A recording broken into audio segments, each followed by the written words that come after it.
We now know that components can be very useful. We know how to build them, how to make them reusable. Also, with the help of props and custom events, we learned how to combine components and start building user interfaces with them. In this module, we're going to dig a bit deeper. We're going to dive deeper into components to unlock their full potential and to turn you into a component and therefore, most importantly, view master. Now, specifically, we're going to have a look at component registration and styling. Of course, we already know how to register components with our Vue app, but it turns out that there is more than one way of doing that, and that every way has its purpose and could be the right way of doing it under certain circumstances. We're also going to have a look at how we can style components and make sure that certain styling only affects certain components. We're then also going to explore a concept called slots, what that is and why it is useful, and we're going to explore dynamic components and where dynamic components could help us. And last but not least, we're going to have a look at component names and possible folder structures we can use in our projects, especially if our projects are getting bigger and we want to make sure that we are quickly able to find all our different files. So with that, let's not waste any time and let's dive right in.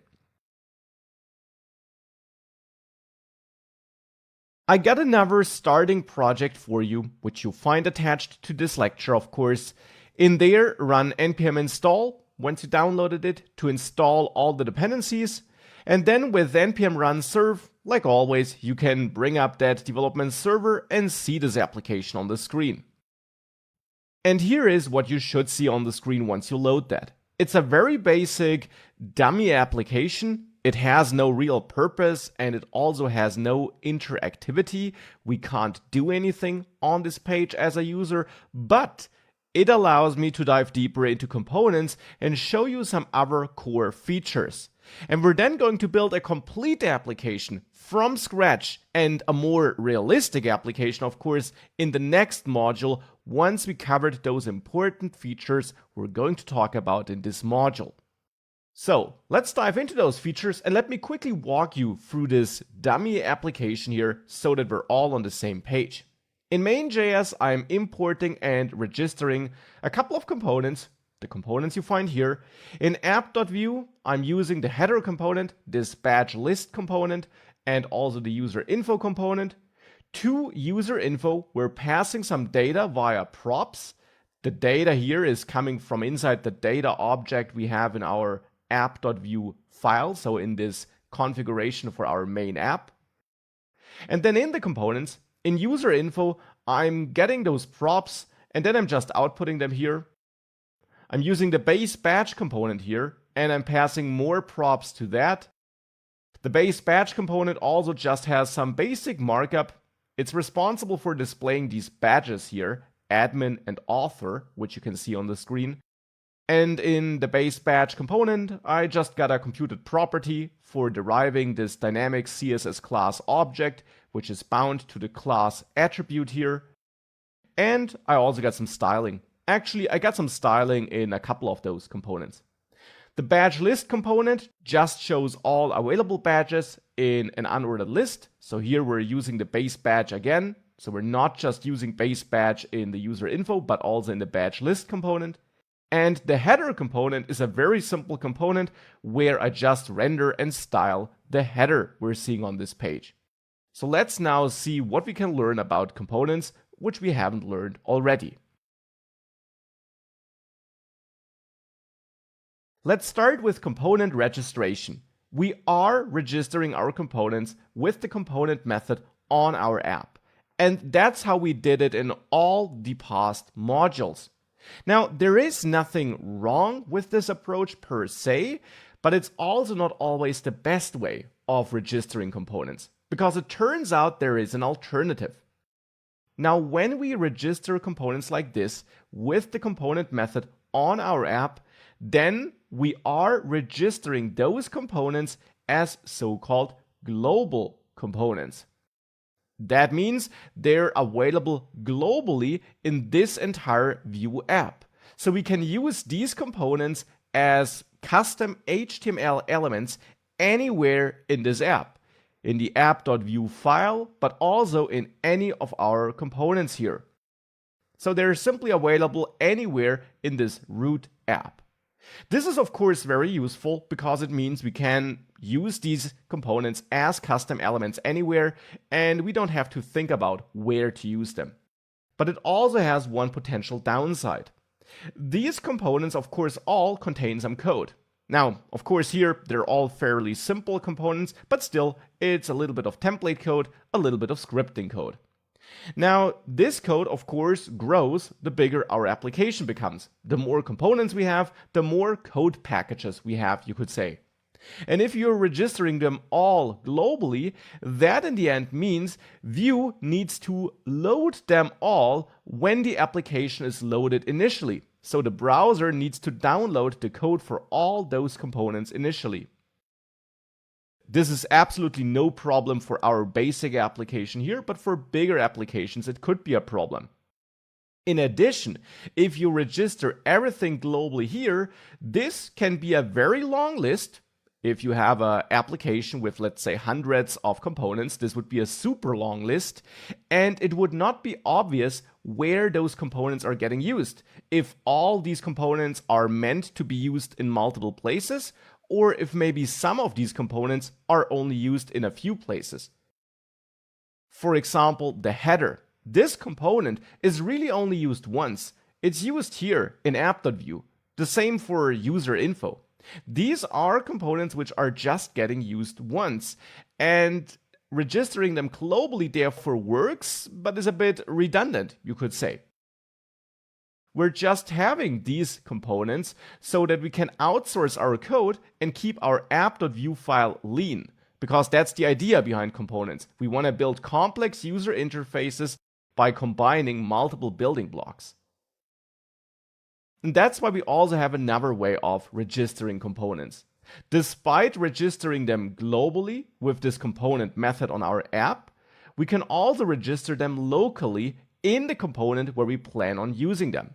So for example, with the header, we could remove this component registration in main.js and remove this import here, and instead go to our app.view file, which is where we plan on using this, and then here in the script section, we can import the header from components, the header.view. And now we can also register this component locally in this app component or in this app object here, in this app options object. We do this by adding a new property here next to data, methods, computed, and all the other properties you learned about. And that would be the components property, which we haven't seen before, but here it is. And we can now tell Vue which components may be used in the template of this app here or of this component. And the components registered here are then really only usable here, not in any other child components, not anywhere else in our application, just here in this file, in this .view file. Now components wants an object, and then we need a key value pair where the key is our custom HTML element. So the header, for example, the tag we want to use for this element, so to say. And then the value is the imported component config object we're pointing at. And if I do that and save this, this still all works, but now the header is registered locally.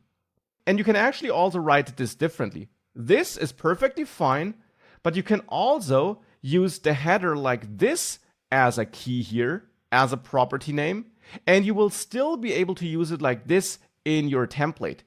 Vue automatically translates this so that you can use that dash header in your template, or in case you prefer it, the header like this. And then you can also write it as a self-closing element if you want to. This self-closing tag is not supported if you write it with a dash in between. Then this self-closing tag will not work. If you write it in this Pascal case, it works. So this is then up to you which style you prefer.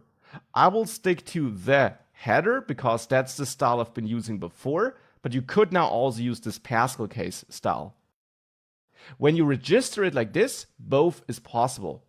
And then you can shorten this even more. You can remove this key here and just pass the header like this, because there is a modern JavaScript syntax feature, which is supported in this project setup, where if you just provide a single value here in an object, this is automatically expanded to this syntax, so that simply key and value variable or value constant have the same name.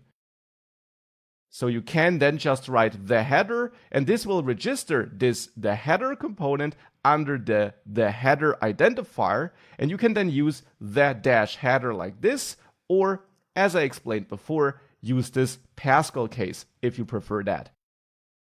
That, if we save that, would also work.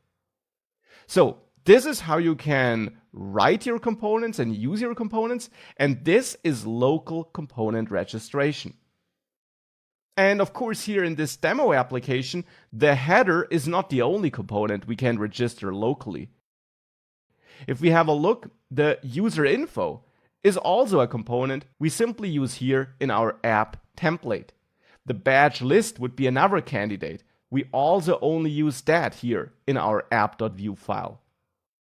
So we can actually grab the imports to user info and badge list from main.js and cut them there, and remove these global component registrations and only leave the base badge here, and then go to app.view and add those imports here, and then add badge list and user info as local components in the components option here.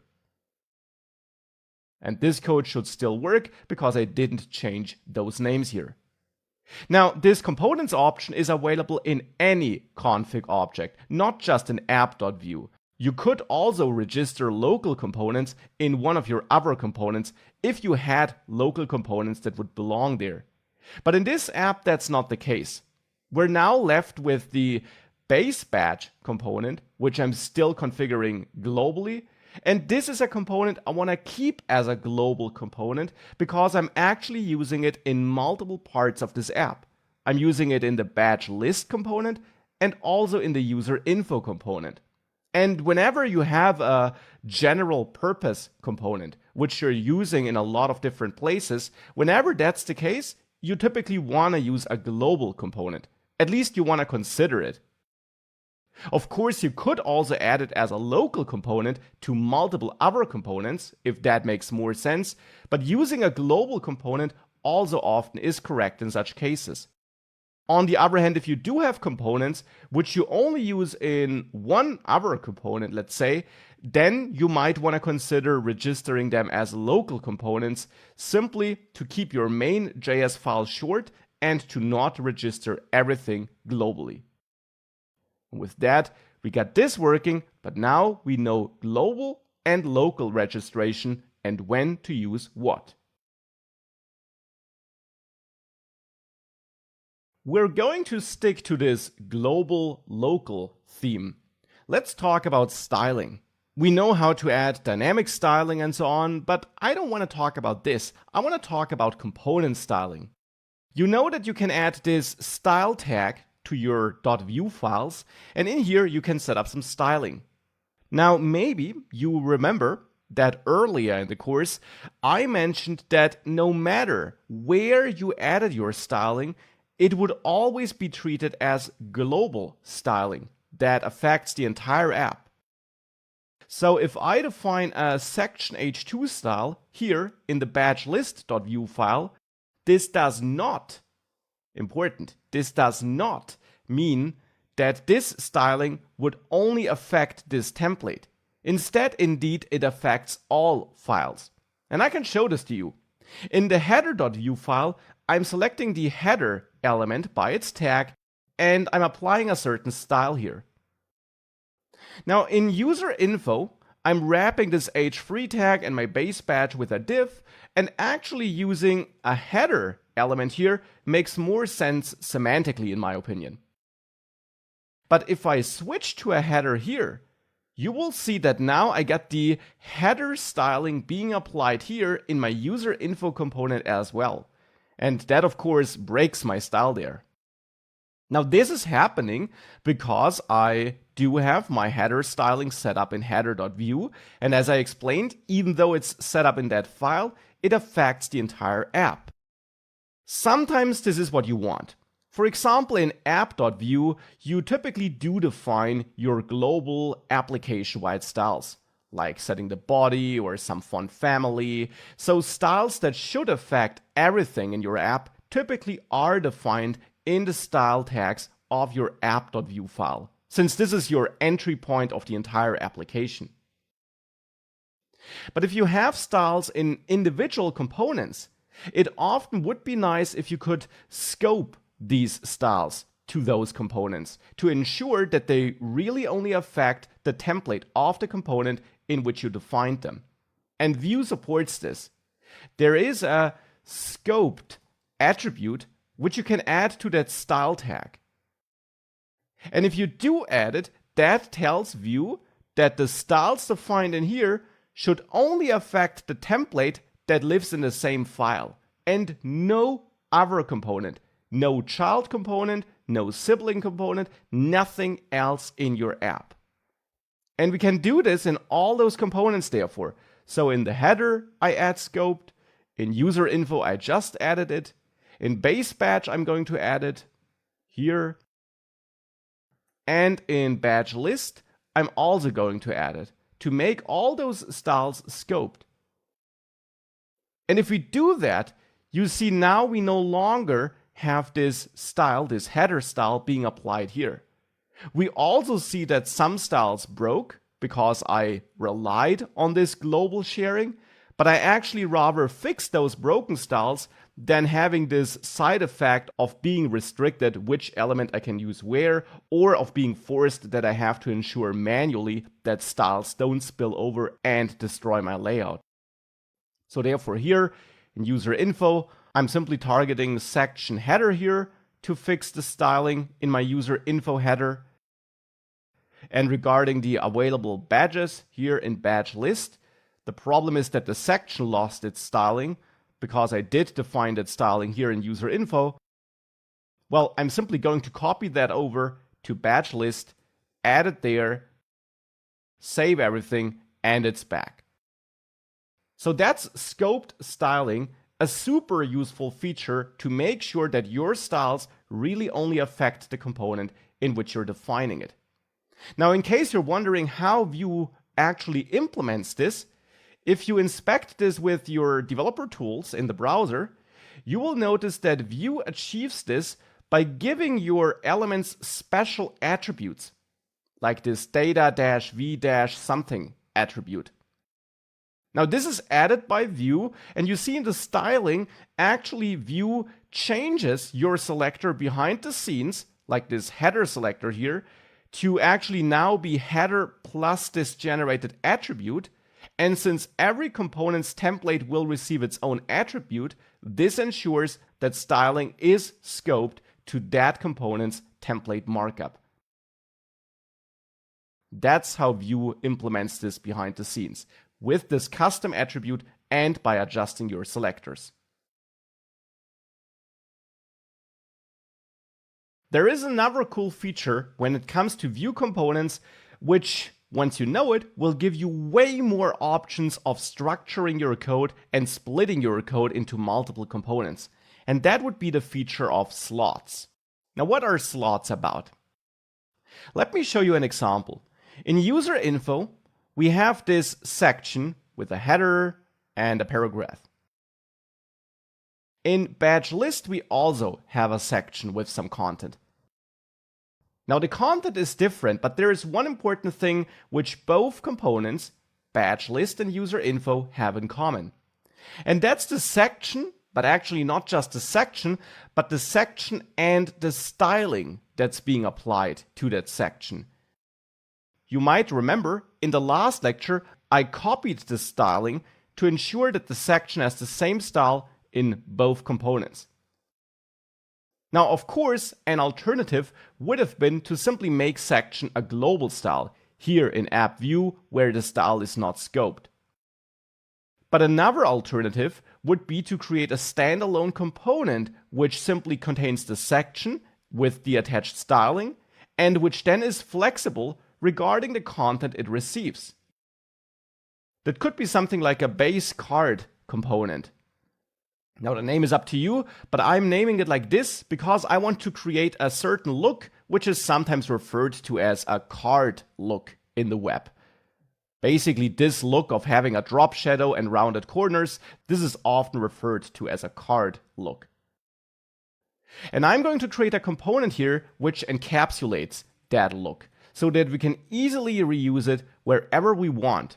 And for that here in this template, I will add a section like this, or maybe also just use a div to make it a bit more reusable semantically, but that's just a minor thing. It doesn't really matter here. And then I add my styling. And important, I'm going to scope this styling by adding the scoped attribute. Now I'm going to copy over this section styling here to my base card and change it from section to div, of course, because I'm now having a div here. And now I want to make sure that the content in here can be anything we want. I basically just want to use this component as a wrapper with a certain style attached. Now, how could we receive content from outside now, though? Well, we learned about props, right? We can add a script here, like this, and then simply export our default JavaScript object, and now accept some props here. But what would be our props? Would it be content and we then try to output content like this? That actually will not work, because if we now want to use our card here, we can't pass in our HTML content with all those view features we're using. Let me show you what the problem is.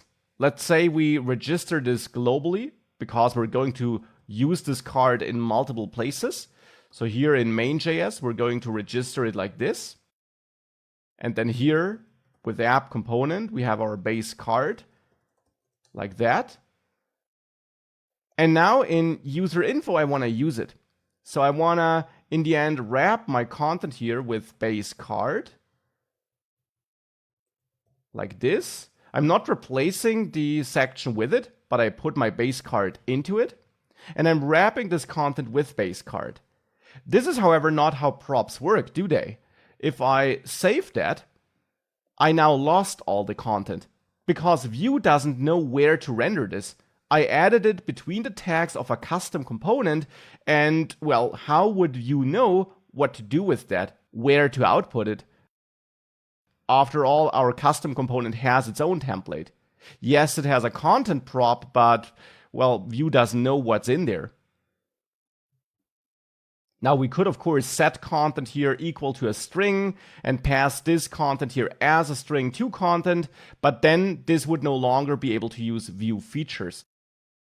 So that's all not the solution. Instead, it's this slots feature which I mentioned. Vue has a special syntax for this exact scenario where you want to use your own component as a wrapper around dynamic content, so around different kinds of HTML content. And for that, you simply go to your component that should be the wrapper. You don't use props in there, but instead you use a special element, the slot element, like this. And if you now save that, you will see this works and we got the look we want. And if I go to user info, please keep in mind that I deleted the section styling here. So this look is really coming from our card component. And that's how slots work. They allow us to receive HTML content, which also may be using Vue features, from outside of the component. Basically just like props, but where props are meant to be used for data, which a component needs, slots are meant to be used for HTML code, for the template code a component needs. So here we now just provide a shell with some styling. We could also add some logic if this component needed to, but we then allow the parent component to provide the HTML code that should be inside of that div. And that's the core idea behind slots. So now that we learned about slots, we can of course use our base card slot also here in the batch list. There I also got a section which should have this card look. So we can remove this section styling here, not the h2 styling, I want to keep that exclusive to this component, but the section styling. And then use our base card component here to wrap this unordered list and the h2 tag in our case. So use base card as a wrapper around this content, and that will now ensure that again it looks like before, but now we have this reusable card component, and we can use it wherever we need that look. But that's not even all you can use slots for. It is nice that we're able to pass dynamic content between the opening and closing tags of our own component. But sometimes you also have the scenario that your custom component should have multiple slots. And actually I can show this here at the example of this base card.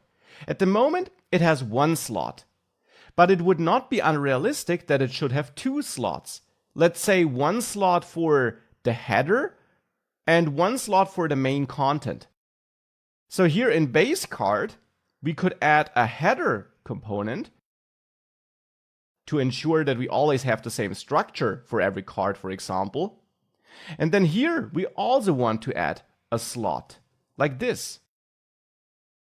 But of course now we have two slots, and therefore Vue wouldn't really know where the provided content should go.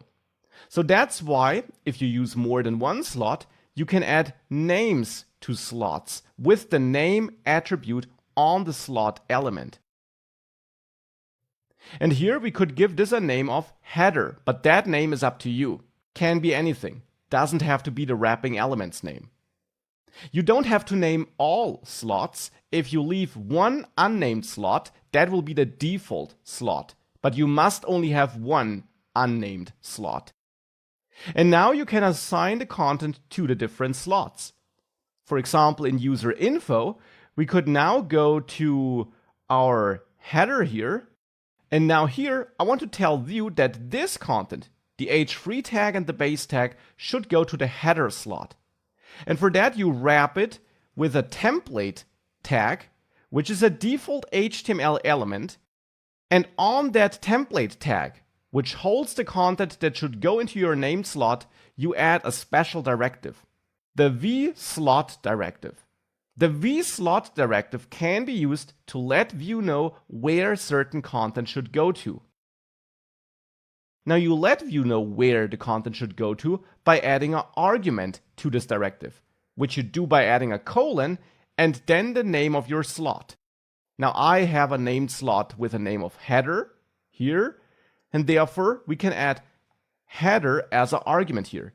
And this tells Vue that the content inside of the template will go to this named slot.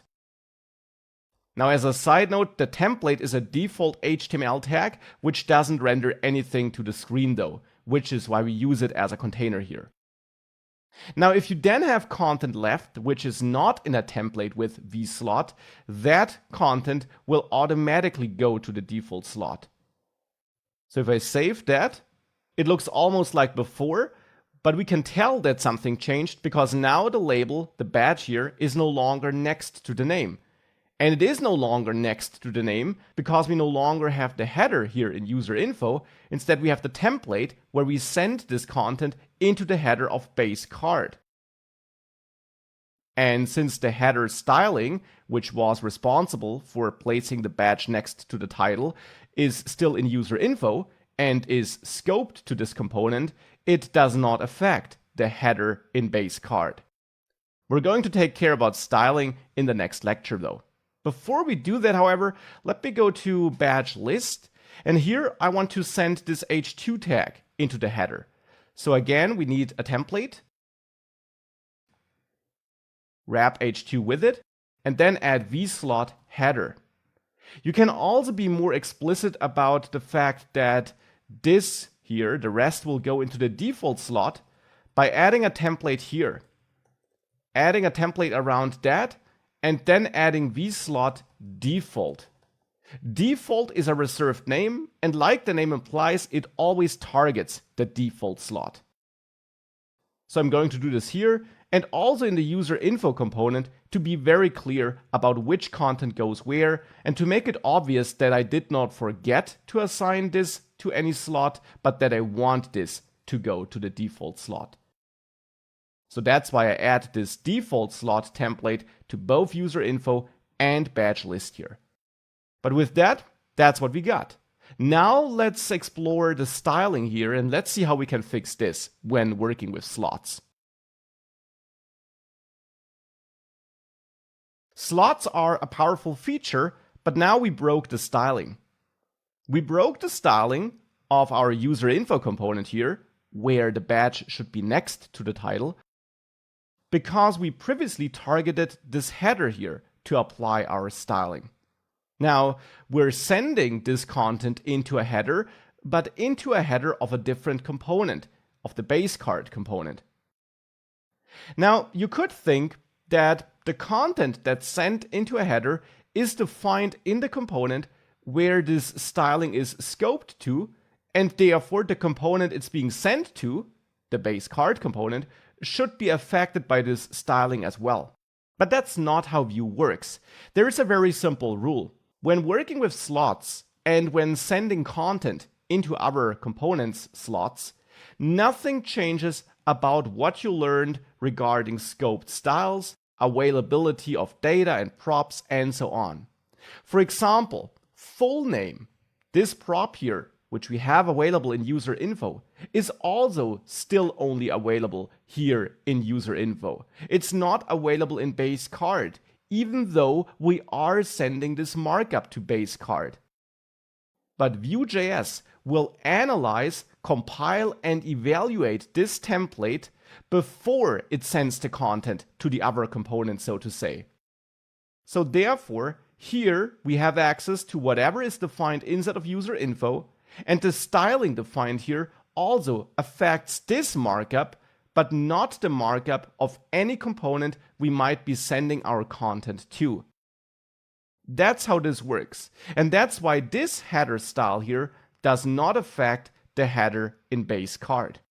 So if we want to affect this header, of course what we should do is grab this selector, remove it in user info, and therefore, since we have no styles left, remove the entire style tag, and go to base card instead, and then there, in the scoped styling there, we can add the header styling.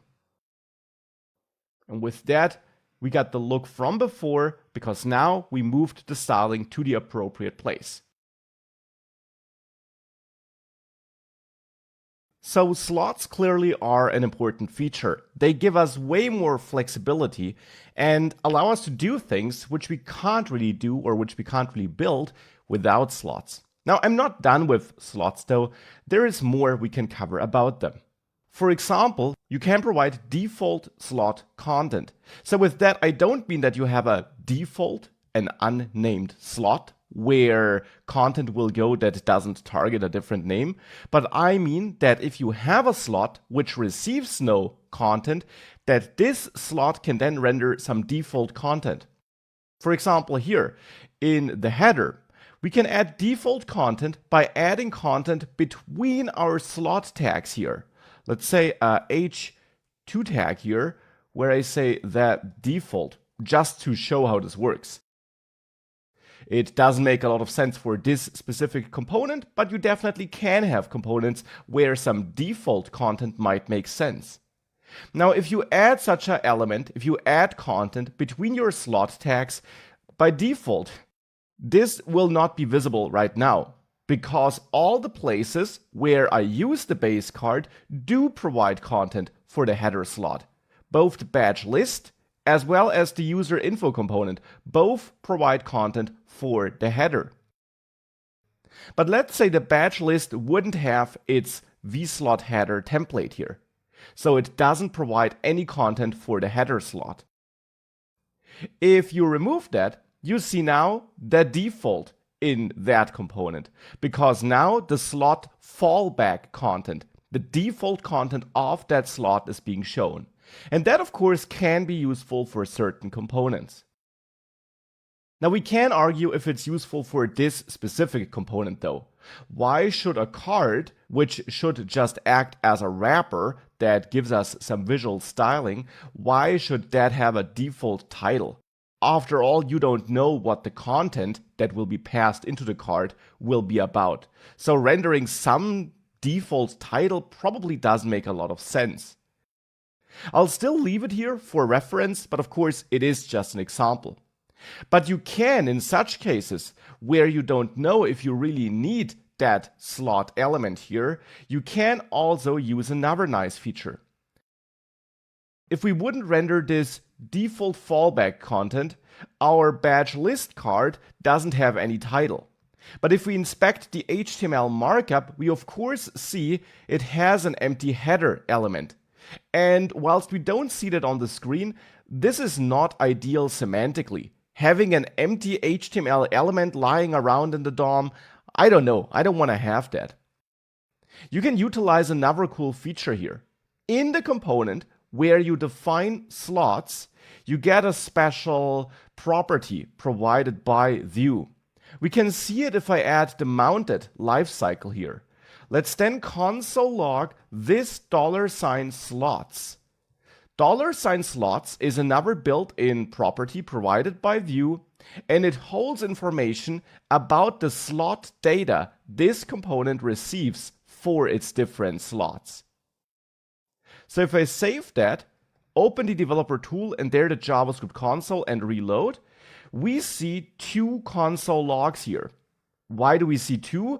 Because we're using our component that has slots twice. We're using it in user info and we're using it in badge list. So every time this component is getting used, mounted is getting called, because this base card component gets created and mounted twice, obviously, since we use it twice, and therefore we get this console log twice.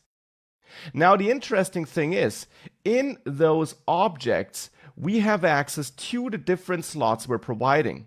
So we can actually access .header here because we have a slot named header here. We could also access .default because we have a default slot. Now, if I access .header, we'll see something interesting.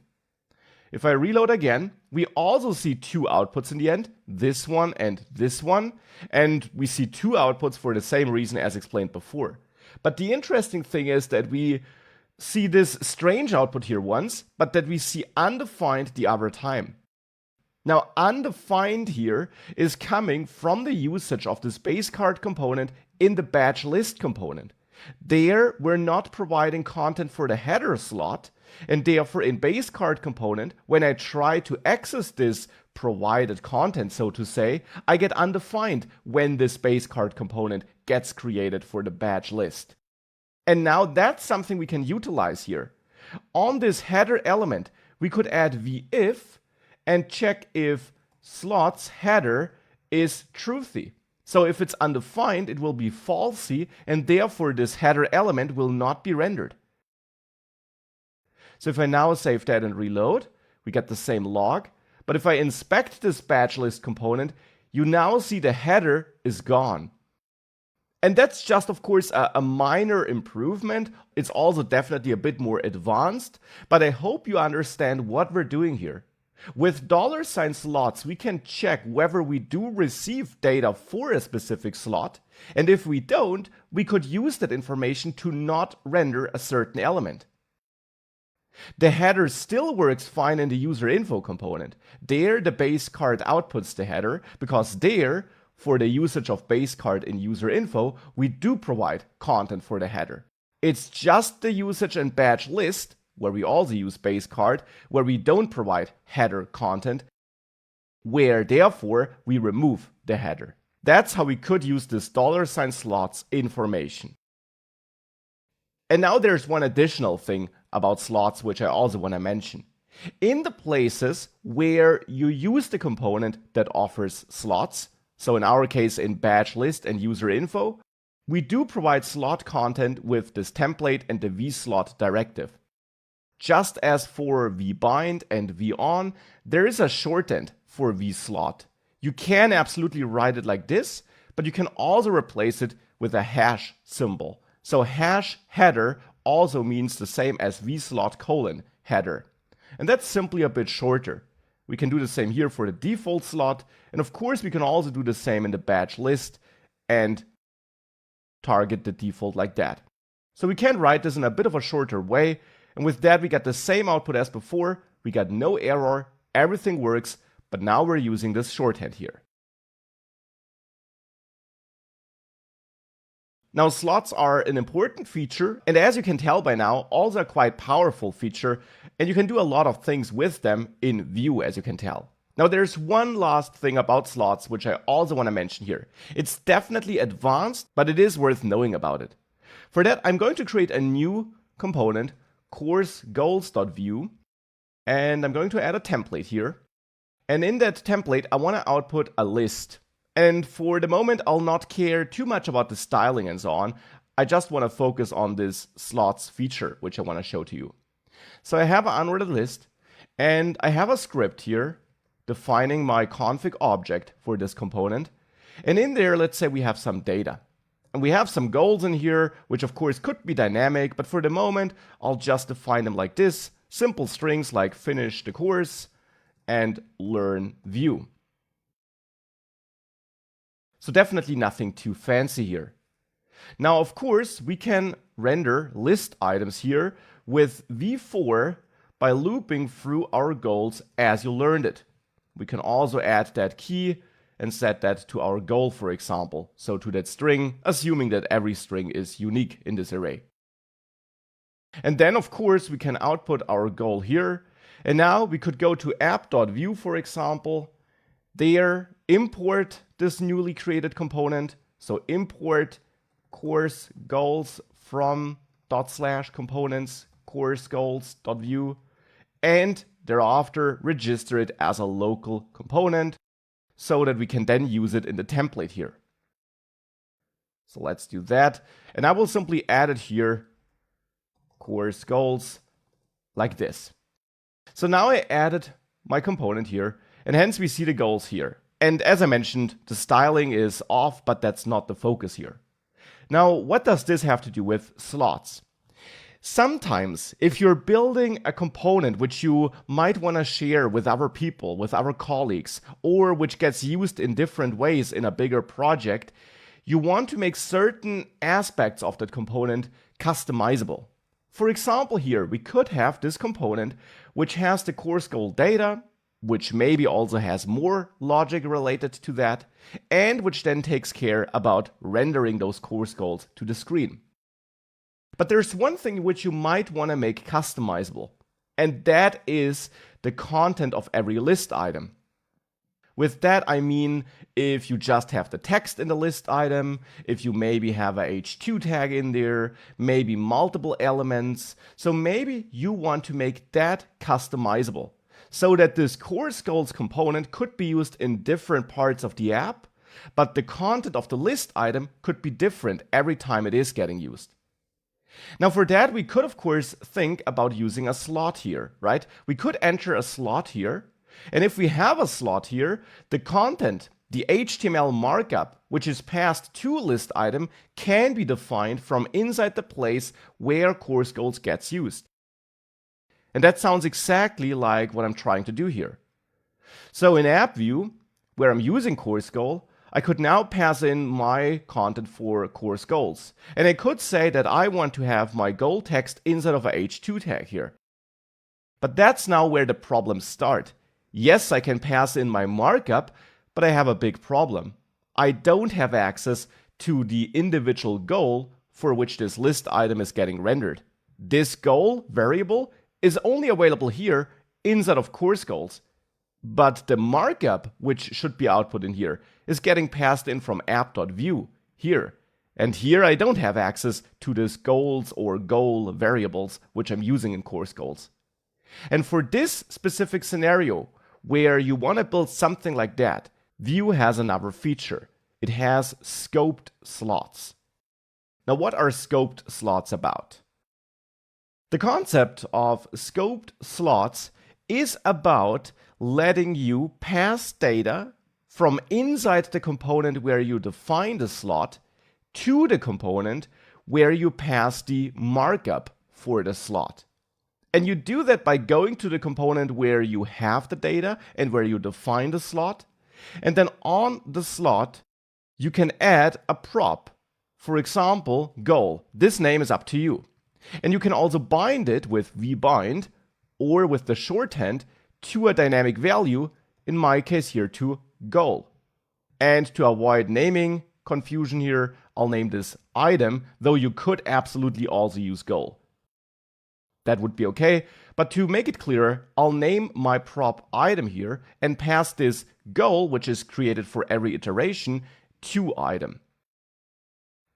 Now these names are up to you, but whatever you set as props on slot, so on this slot element, will now be accessible in the place where you pass data for that slot. In this case here in app.view, where I'm passing this markup for my slot. And here we can now get access to that data by adding a template around our slot markup, so around the markup which we want to pass into that slot. And on that template we use vslot or the shorthand for the default slot in this case, but the same concept would apply to named slots, of course. And now here we can define any name of our choice, like slot props, but this name is also up to you. This simply is the name of a variable which you can define, which Vue will give you. And this variable, the value you get for this variable, so the value you get for slot props in this case, will always be an object where all the props you define here on slot are merged in. So if you had another prop here with some data, that would also be part of slot props of this object, accessible under the another prop key. And I'll actually leave that here for demo purposes. Here it's not bound, it's just set to a string. So now here we got this slot props thing. And what can we do with it? Well, you can now use that inside of this template. For example, here to interpolate between the h2 tags and now access slot props dot item. Item because I added an item prop here on my slot. If you chose a different name here instead of item, it's a different name here as well. And below that, I'll also add a paragraph where I output slot props. And now here using this square bracket notation so that I can access a property with a dash inside of it and then referring to another prop which I defined here. Important, here Vue will not convert this automatically to a camel case notation. So if you have another prop with a dash here in course goals, you need to access it with exactly the same name here in the place where you define the markup. And that's why I need that square bracket notation here, because with the dot notation, this would be invalid JavaScript code. With the square bracket notation, this works. So now with that, if we save that, we see our output here, including the dots from the another prop, which I defined for demo purposes. And this hopefully makes it clear how scoped slots work. It's definitely a niche and advanced feature. You will not need it all the time, but there are specific scenarios where it is impossible to build what you want to build if this feature wouldn't exist. And that's of course why I'm covering it here as well. But be aware that it's definitely a niche feature. Now there's one simplification which we can make here, by the way. If you're only targeting one slot, only the default slot here, you can remove that template here. And let me first of all cut this. Remove this unnecessary template wrapper and instead add this hash default slot props thing directly on your component tag. This is only allowed if the markup between your opening and closing tags here should entirely go into just one slot, into the default slot here.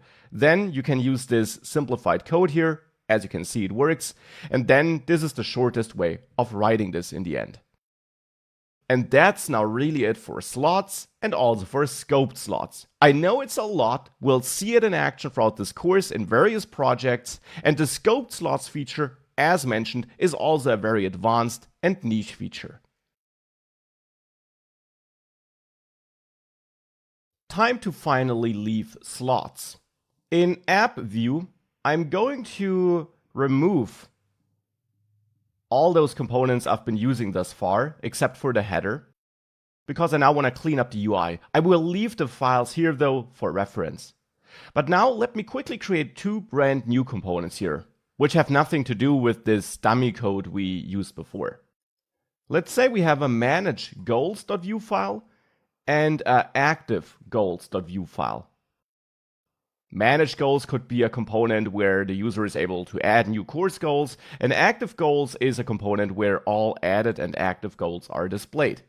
We're not going to add all the logic for that though, because I want to show you something else. Therefore, I'll keep it simple and just say active goals here in the template of the active goals component so that we can recognize this component. And in manage goals, I'm going to add a template where I say manage goals. I'll not even add script tags here. I'll not export a default config object, because if it is empty, you don't even need to export it. It will, so to say, be exported and created for you automatically behind the scenes. You then don't need to define it if it is empty anyways. So you can have components with just templates like here, and now we can add them as local components in app view. I'll import active goals from components active goals.view, of course, and import manage goals from /components manage goals.view, like this. And then register both as local components here, in this case, active goals and manage goals. And now, of course, that shouldn't be a surprise, we can use them here. Active goals can be used like this, and manage goals can also be used like this. And now my build process here is complaining about the fact that I have components registered which I'm not using. So let me actually remove batch list user info and course goals from here, and also comment out those imports then here. So now this rebuilds. And now we can see active goals and manage goals on the screen. Now that's certainly not too exciting, but here's the cool feature I want to show you. Vue has this concept of dynamic components, and here's where this could be handy. Let's say we're building a component that has various tabs, so various buttons in the end, which we can press to show a different component, so that we either see active goals or manage goals, but not both at the same time. For that, we could have our tab buttons here, active goals, and then another button where I say manage goals. So I have these two buttons, like tabs here, and when I press a button, the respective component should be shown and the other component shouldn't. Now here's how we could implement this. We can manage some extra data here, selected component for example, and initially let's say that is active goals. So the HTML tag name, which we are also using here in the DOM, active goals. And then we add a method here. So we add the methods key, and in there add a method set selected component, where I get the component as an argument, and then set this selected component equal to the value I'm getting here as an argument. And now we can bind this method here to the buttons. So here, upon a click, I want to call set selected component and pass in active-goals. And on the manage goals button, upon a click, I will call set selected component and pass in manage-goals as a value for the parameter. So these are now the buttons. And now that we can change the selected component, we can add the if here on these two component tags, and check if selected component is equal to active goals here, or here on the second component, if selected component is equal to manage goals. And if I now save that, we can use this like tabs and we can switch between these components. But that's nothing new. Here we're only using features you already learned about. Now, whilst you can build it like this, if you have more and more components between which you want to cycle, using VIF all the time and repeating that VIF code all the time is pretty annoying. That's why Vue has an alternative way of doing that. So let's comment out this here and let me introduce dynamic components to you. Vue offers you a special HTML element which you can use, the component element. This is an element, a component, provided by Vue. And the interesting thing is that this component won't work like this standalone. It doesn't show anything on the screen. Instead, it needs one key property, and that's the is property. The is property tells component which component of all the components you defined should be shown in place of this component. So for example, we could set this to active goals. But of course, we don't want to hard code this, because if we did, we could just use active goals like that, if we would always show just that component. Instead, what we want to do here is we want to bind is dynamically with vbind or with the shorthand. And then in this case, point at selected component, which holds our component HTML tags as values. It's active goals initially, and in our method here, in the end, we switch between active goals and manage goals, which are our component tags. And with that, we're telling Vue that component should basically swap itself for either active goals or manage goals, whatever is currently stored in selected component.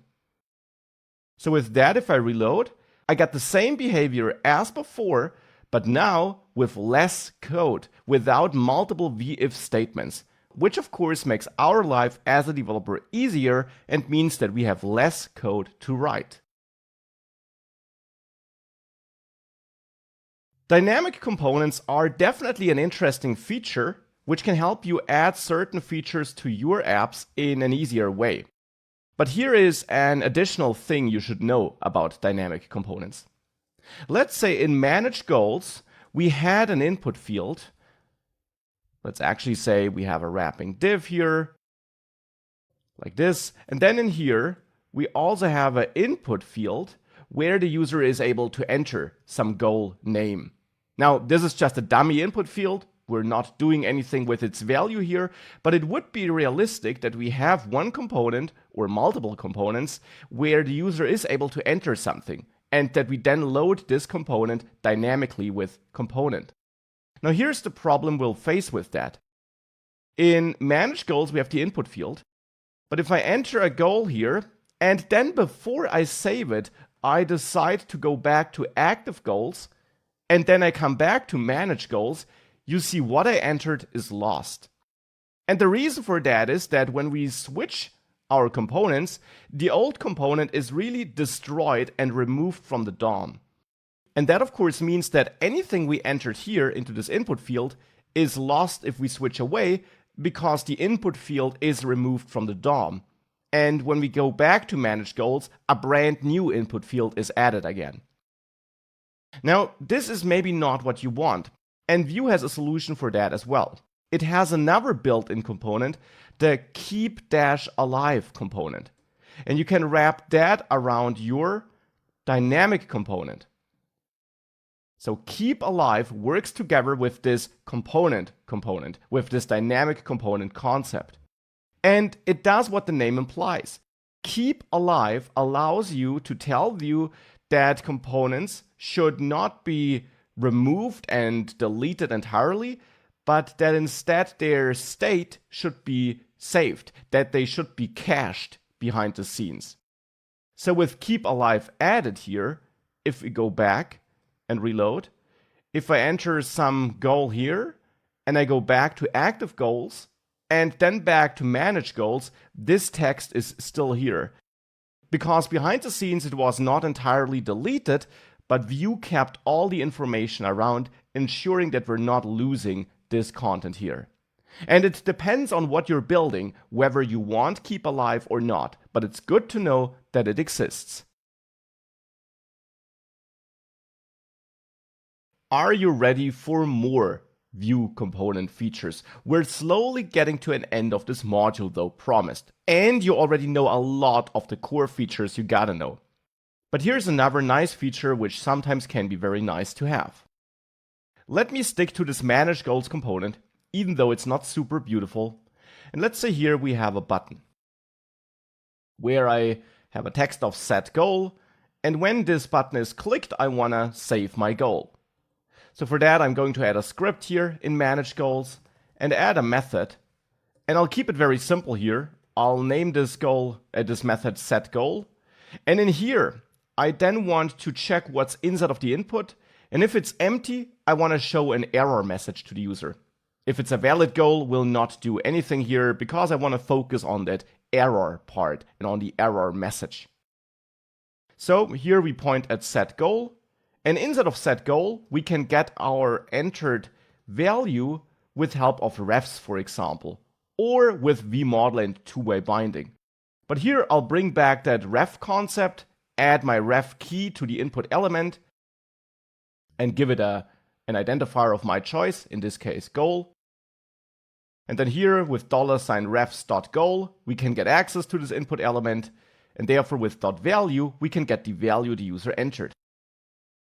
And now if entered value is an empty string, let's say, then I want to show an error.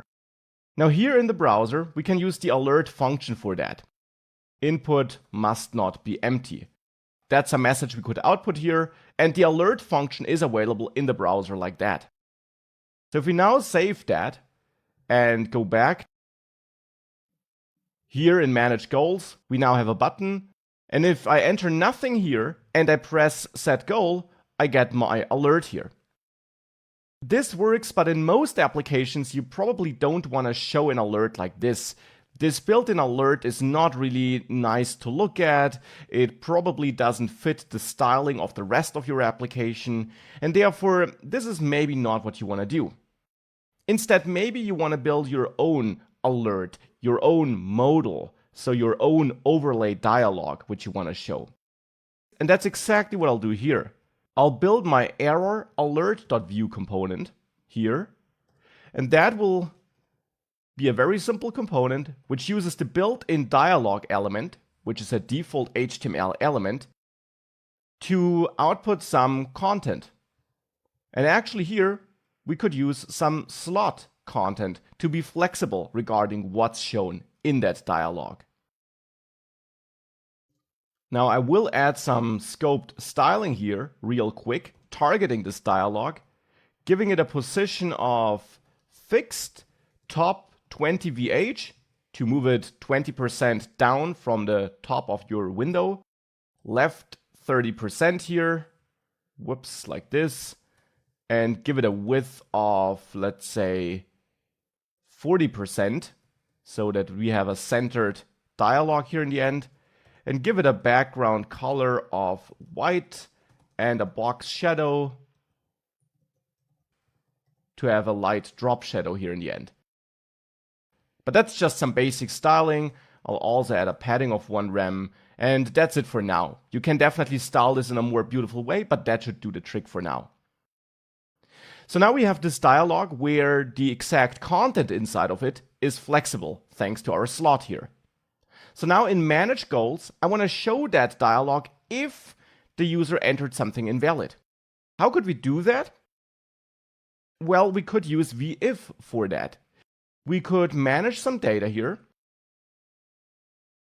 in our manage goals component and have an input is invalid data property, which initially is false, because initially the input is not invalid. After all, the user hasn't entered anything yet. But we'll set this to true here if we see that what the user entered is invalid. So we can then set this input is invalid to true. And now we want to show our error alert here if input is invalid is true. So for that, here in this template, we could simply add error alert, this component. And in order to use it here, of course, here we should import error alert from ./error-alert.view. Not ./components, but just ./error-alert.view, because it's in the same folder as manage goals, which is where I'm adding this import. And then we can register this as a local component here. It's the first time we're registering a local component outside of app.view, but as I mentioned earlier, this is absolutely possible. So error alert is now a local component here in manage goals. And now I only want to output error alert if, with if input is invalid is true. And then in here we could have a title, for example, input is invalid, and a paragraph where we provide more information. Please enter at least a few characters. Anything like that. This here is the markup that will be provided for the slot in error alert. So with that, we should hopefully show an error alert if the user enters something invalid. So if the user enters nothing. Then, thanks to this data property and vif, we show this error alert. Let's give it a try. Let's save that, reload, go to manage goals, and enter nothing. Click set goal, and we see nothing. That's my bad though. The built-in dialog element needs an open attribute to be displayed. Therefore, we could of course also display the visibility of this dialog by toggling the open attribute, but I will always add open and instead just show or hide it by adding or removing the entire component to the DOM with vif. But make sure you have that open attribute on the dialog, otherwise it won't work. And with that, if I reload and try to submit an empty goal, and this is our error dialog. Now it looks like the styling was messed up a bit, and we can fix that by adding a margin of 0 here.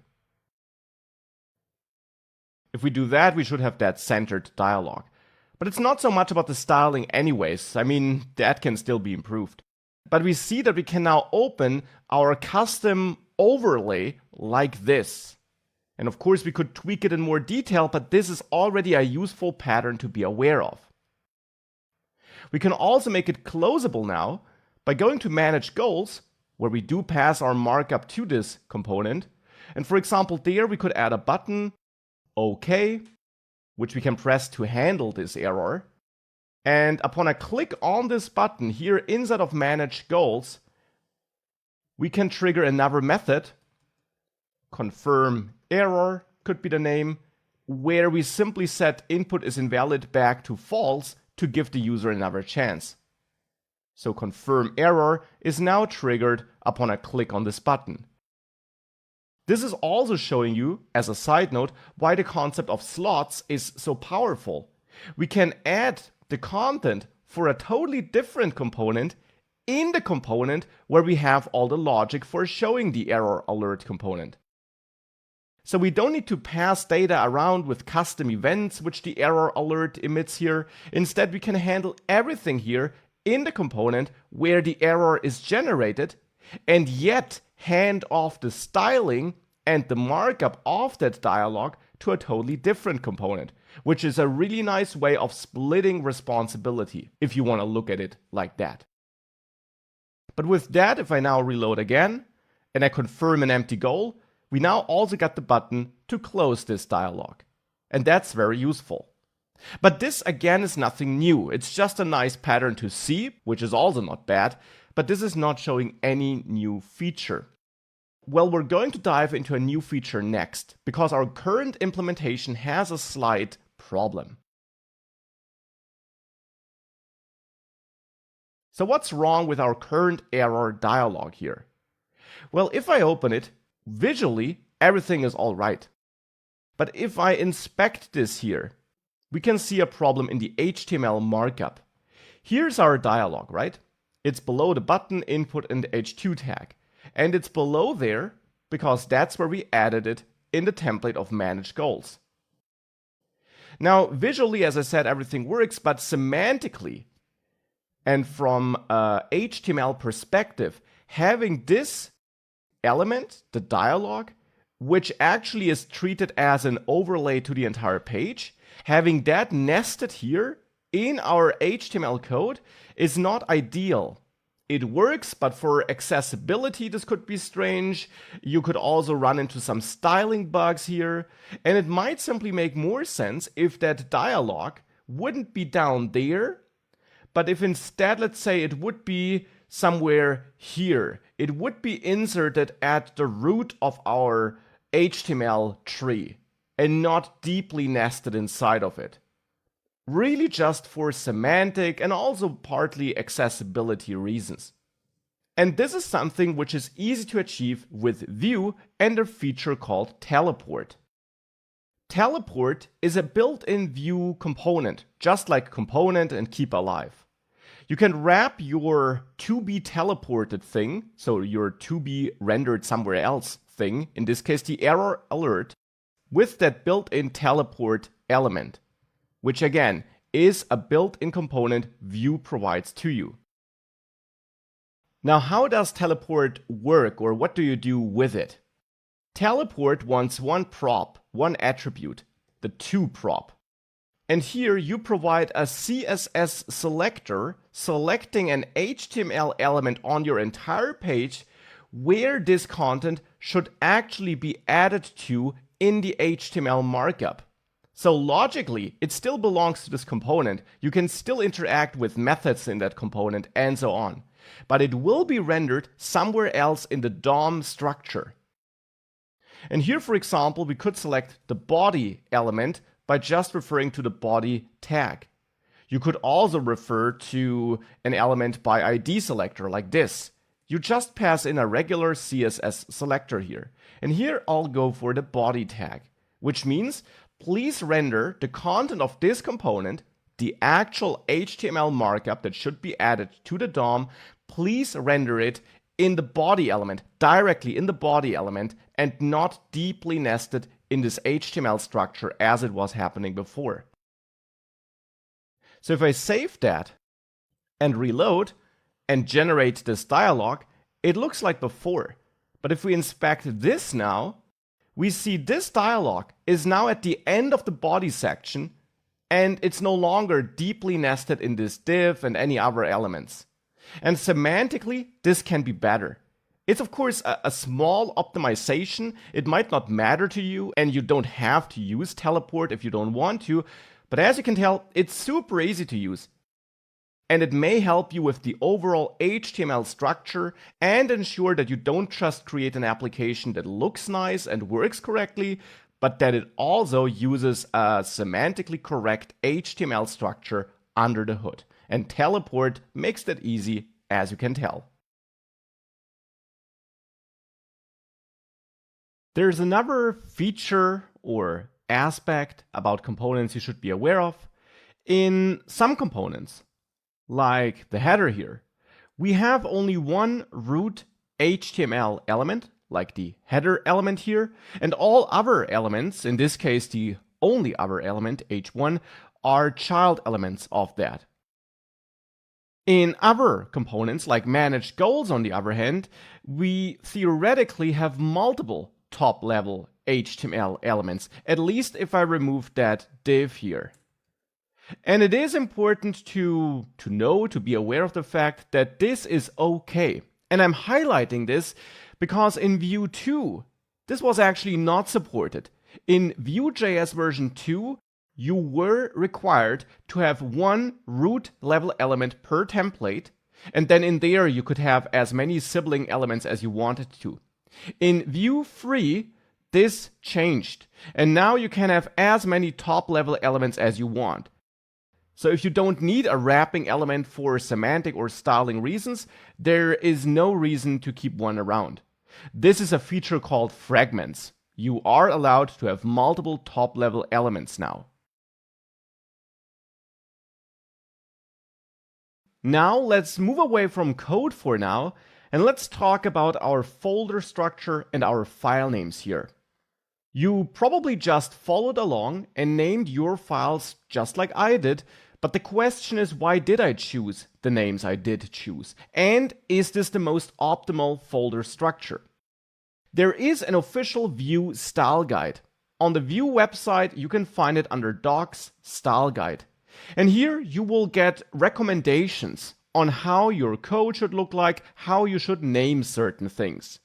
There are essential rules, which you basically have to follow. And then there are various levels of recommendations, like strongly recommended rules you might want to consider following, and then just generally recommended ones. Now, you can read through that to get an idea for how you should name things. For example, in there, you learn that components should be stored in files, so one component per file. You learn that you have base components, like the card, which you might use in different places, which you then should name base button, base card, and so on, or app button, app card, whatever you prefer here. You'll learn about single instance component names, like our header here, which I named the header, following the style guide here, where it's recommended that if you have a component which is only getting used once in the entire app, the name should be the and then something that describes the component. Now, throughout the course, I will follow this style guide as good as possible. I will also say, though, that from time to time I might deviate to explain something in a better way or to have an easier time explaining something. But generally, I follow that guide.